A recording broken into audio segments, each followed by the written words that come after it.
Vamos a conversar hoy sobre un tema que es importante, que es la anticoncepción posterior a eventos obstétricos.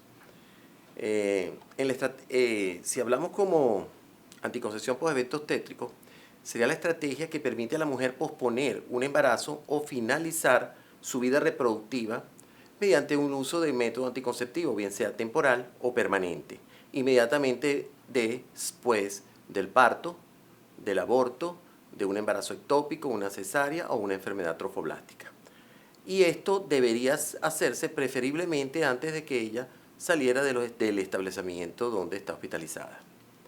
Existen varios métodos que pueden utilizarse o presentarse a la paciente para su elección, a ver cuál es el que más es de su agrado, cuál sería el que se adaptaría más de acuerdo a también a su estado actual. Entre estos tenemos la lactancia como método anticonceptivo, que es el MELA, los dispositivos intrauterinos, la esterilización quirúrgica y los métodos de barrera.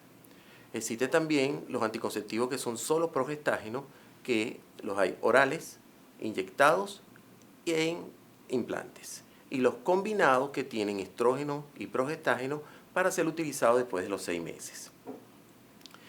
Con respecto al primer método, que digamos que es un método natural, que es el método de la lactancia materna, esto es básicamente se produce por el incremento de la prolactina que ocurre después del parto, una vez que la paciente comienza a lactar, que se van incrementando los niveles. Esto inhibe las gonadotropinas hipoficiarias, que son las hormonas que van a estimular al ovario para que se ocurra el incremento de los folículos y la producción de estrógenos. Estos van a estar inhibidos por la prolactina y por lo tanto no va a haber ovulación. Por esto se considera que es un método de esterilidad natural, que es un método fácil de ofrecer a las pacientes.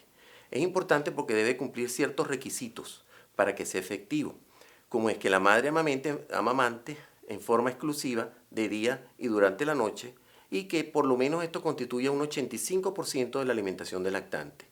No debe tener menstruación, las pausas entre las tomas no deben ser mayor a 3 horas y que la lactante tenga menos de 6 meses. El lactante. Después de los 6 meses, el niño, como ustedes saben, requiere de alimentos complementarios y la reducción de la frecuencia en la lactancia puede favorecer el inicio de la ovulación debido a los cambios hormonales que ésta conlleva. Entonces pudiera favorecer la ovulación y que esta paciente pudiera quedar nuevamente embarazada. Si se cumplen las premisas y se hace tal cual como es el método, pues la efectividad es alrededor del 98%. Se dice que una usuaria por cada 200 mujeres que utilicen este método no pueden salir embarazadas, solamente una. Otro método que disponemos es los preservativos, que hay preservativos masculinos y femeninos. Este es un método que no representa riesgo para la madre y el niño. Su uso proporciona una protección no solamente para evitar embarazos, sino contra infecciones de transmisión sexual, y su eficacia aumenta al 97% cuando se combina con la lactancia materna. Es de fácil uso. Los dispositivos intrauterinos se pueden colocar inmediatamente después del parto o la cesárea, en el mismo momento del posalumbramiento, a las 48 horas, o sea, en el puerperio inmediato, o inclusive hasta las 6 semanas luego del parto. No interfiere con la espontaneidad de la vida sexual, no afecta tampoco la lactancia materna y tiene una efectividad del 99%. Un método que es, digamos, considerado un método permanente o definitivo es la esterilización quirúrgica. Es ideal para aquellas mujeres que ya tienen su paridad satisfecha, no desean más hijos o tienen alguna indicación médica u obstétrica para realizarla. Existen varias formas de utilizarla, bien sea desde simplemente ligadura, cauterización, sección de las trompas. No interfiere con la espontaneidad de la relación sexual tampoco y tiene un 99% de efectividad. Es importante que debe contarse con el consentimiento informado de la usuaria antes de realizarla. Luego tenemos los anticonceptivos ya de uso posparto que solamente tienen progestágenos. Actualmente existe evidencia suficiente de que este tipo de anticonceptivos no alteran ni la calidad ni la cantidad de la leche materna, ni provocan efectos en el desarrollo del lactante a posteriori. Cada tableta contiene una dosis muy baja de progestágeno, que oscilan de un 10 al 50% menor el contenido de los anticonceptivos orales combinados. En mujeres que estén lactando, debe iniciarse 6 semanas después del parto. Cuando el momento de inicio supere los 21 días posparto, se debe descartar un embarazo y se debe recomendar protección con método de barrera o abstinencia por lo menos por 2 días. Si está en amenorrea y la lactancia es exclusiva, no se necesita de cuidado adicional. En mujeres que no estén lactando, debe iniciarse 3 semanas después del parto, debido a que todavía existe un riesgo de tromboembolismo venoso por la misma condición que se presenta en la embarazada. Ahora, en pacientes con amenorrea y que no estén lactando, se puede iniciar en cualquier momento. Cuando el momento de inicio supere los 21 días posparto, se debe descartar embarazo y se debe recomendar protección con método de barrera o abstinencia por 2 días. Si se han iniciado ya las menstruaciones, los anticonceptivos se deben comenzar en los primeros 5 días del ciclo, sin protección adicional. Si los inicia luego de los primeros 5 días, sí debe utilizar una protección adicional con un método de barrera o abstinencia sexual por 2 días. Los anticonceptivos solo progestágenos se deben tomar a diario, a la misma hora, de manera continua y sin importar el patrón de sangrado que pueda tener la paciente, lo cual hay que advertirle porque a veces pueden presentarse algunas irregularidades en el sangrado. Los inyectables de solo progestágeno y los implantes subdérmicos son dispositivos que se colocan los implantes en la cara interna del brazo. Son en forma de peles, los hay de 1, de 2 y hasta 5 peles dependiendo de el que se vaya a utilizar. Las características son iguales a los que conversamos anteriormente en cuanto al momento del inicio por los anticonceptivos de solo progestágeno. Igual los inyectados, que son inyecciones que se pueden utilizar mensual o trimestral. Cuando hablamos de anticonceptivos orales combinados, que aquí esto quiere decir que ya tienen estrógeno o progestágeno, antes no se utilizaban, o sea, no era tradicional el uso de este tipo de anticonceptivos, porque se creía que de alguna manera alteraban la calidad y la cantidad de la leche. No se recomiendan al comienzo por el riesgo de tromboembolismo que puede existir en la paciente que está en el puerperio inmediato, y antes de los 21 días su uso implica este tipo de riesgo, que son mayores a los beneficios y por lo tanto no deben ser utilizados. Según la OMS es categoría 3. Ahora, en las mujeres que no amamantan, después de los 42 días del parto pueden usarse sin ningún tipo de restricción. En todas las mujeres con factores de riesgo que tengan sobreañadidos, estas contraindicaciones sí son absolutas y no deberían ser utilizados. Cuando hablamos de otro evento que es posaborto, en el primero o segundo trimestre, también se pueden iniciar los anticonceptivos orales combinados o los solos progestágenos inmediatamente sin ninguna restricción, incluso en casos de aborto séptico. Los patrones de sangrado en las pacientes que recibieron anticonceptivos orales combinados no fueron diferentes en relación a las usuarias que no recibieron ningún tipo de anticonceptivo. Eso en cuanto al sangrado. Los dispositivos se pueden colocar inmediatamente, como ya lo manifestamos anteriormente, inmediatamente después del parto o la cesárea o en las primeras 48 horas a 6 semanas. Sí hay que tener cuidado en los casos de el aborto, cuando hablamos de es aborto séptico, no es posible utilizar este tipo de dispositivos.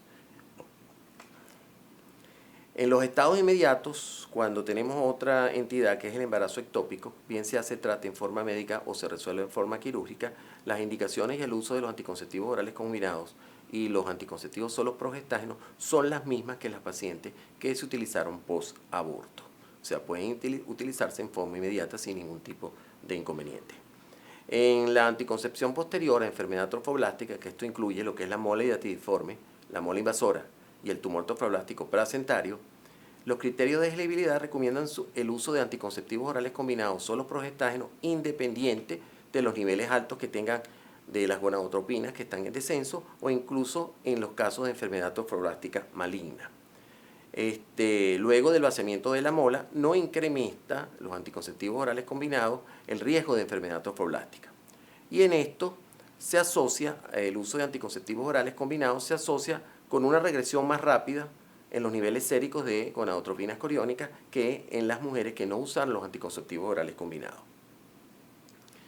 Recientemente, en una actualización que se hizo en la parte del consenso de anticoncepción, se actualizó en dilemas de anticoncepción hormonal, cómo resolver los problemas en este año, en el 2014.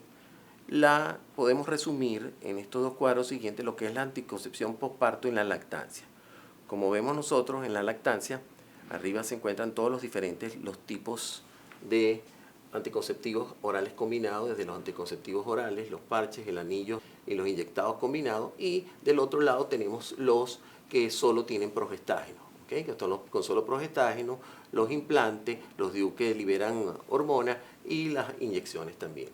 Y vemos cómo se clasifican de acuerdo al momento que ocurra si la paciente está lactando en menores de 6 semanas y según la nueva disposición del CDC en menores de un mes.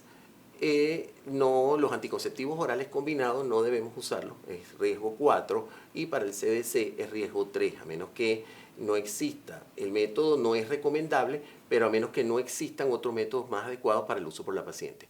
Como vemos en comparación con los que son solo progestágenos, el riesgo es mucho menor, pueden ser utilizados sin ningún problema, sobre todo para el CDC.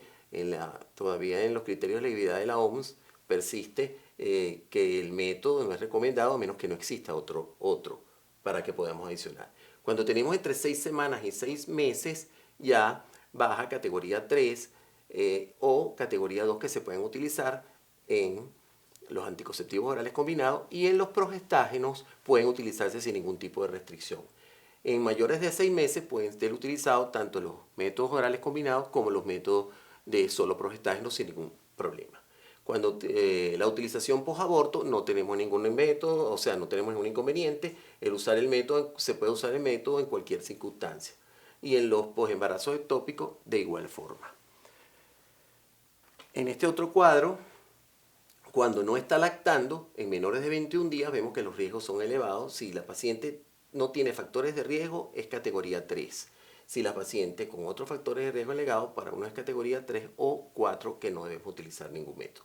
Ya en mayores de 21 días se pueden utilizar indiferentemente sin otros factores de riesgo, teniendo la salvedad que cuando hay factores de riesgo, los criterios de elegibilidad de la OMS lo recomiendan solo a menos que no exista otro método. Estos dos cuadros resumen prácticamente lo que es el uso de los medicamentos, tanto en pacientes posparto lactando o no lactando. De esta forma, hemos dado un corto resumen de todo lo que implica la anticoncepción posparto en cualquiera de los eventos, no solamente el parto, sino la cesárea, el ectópico y la enfermedad trofolástica gestacional.